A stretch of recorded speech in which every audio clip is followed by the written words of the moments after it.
बच्चों, पुनरावृत्ति के पश्चात हम वापस अपने उसी विषय पर आ जाते हैं। यहाँ असगर वजाहत की जो पहली लघु कथा थी शेर, उसके प्रश्न पर हम चर्चा करेंगे। लोमड़ी स्वेच्छा से शेर के मुंह में क्यों चली जा रही थी? लोमड़ी को लग रहा था क्योंकि लोमड़ी बेरोज़गार है। उसने सुना था कि शेर के मुंह में रोज़गार का दफ्तर है। उसे दफ्तर दिखाई देता है, उसे लगता है वहाँ जाके उसकी बेरोज़गारी दूर हो जाएगी और आवेदन देने के बाद उसे नौकरी भी मिल जाएगी। और इसी तरह वह शेर के झांसे में आती है और निरीह जनता का वह प्रतीक बताया गया है कि जो व्यवस्था के शोषण को न समझकर उसके चंगुल में फंसता चला जाता है। शेर वही व्यवस्था का प्रतीक है जो सामान्य जनता को केवल सपने दिखाता है और उनके भोलेपन का फ़ायदा उठाता है। इसी कारण जो है लोमड़ी क्या है, सामान्य जनता है।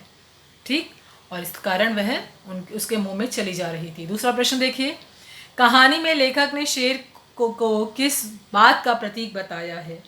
कहानी में अगर हम देखें तो शेर को लेखक ने व्यवस्था का प्रतीक बताया है। यह व्यवस्था जो है विसंगतियाँ मतलब कोई भी सही चीज़ नहीं है, उसमें सब चीज़ें गड़बड़ियाँ हैं, उससे भरी हुई है।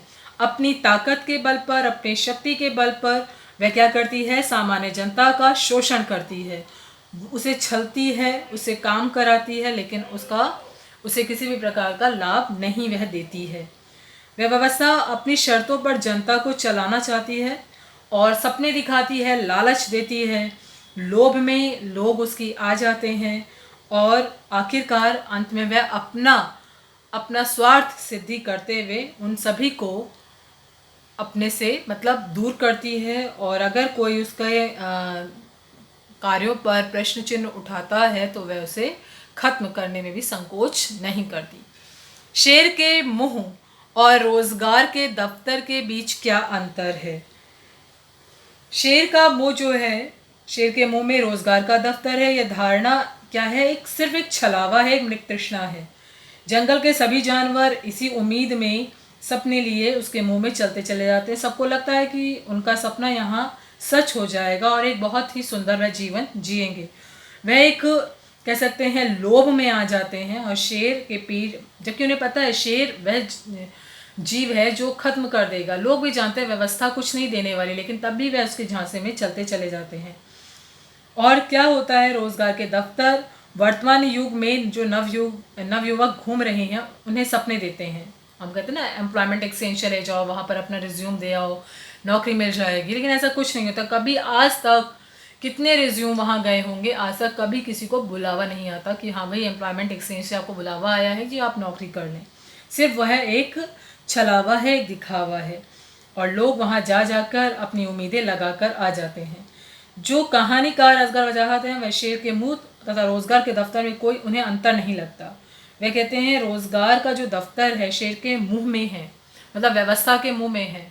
व्यवस्था कभी किसी का लाभ नहीं कर सकती, वह सिर्फ छलती है लोगों को। ठीक है। प्रमाण से अधिक महत्वपूर्ण विश्वास, कहानी के आधार पर टिप्पणी कीजिए। कहते हैं ना, साक्ष्य को प्रमाण किया, जो दिख रहा है उसके लिए प्रमाण की भी कोई आवश्यकता नहीं होती। तो यहाँ वही कहा गया है, व्यवस्था जो है सारा का जो सारा तंत्र है वह झूठ मक्कारी पर आधारित है।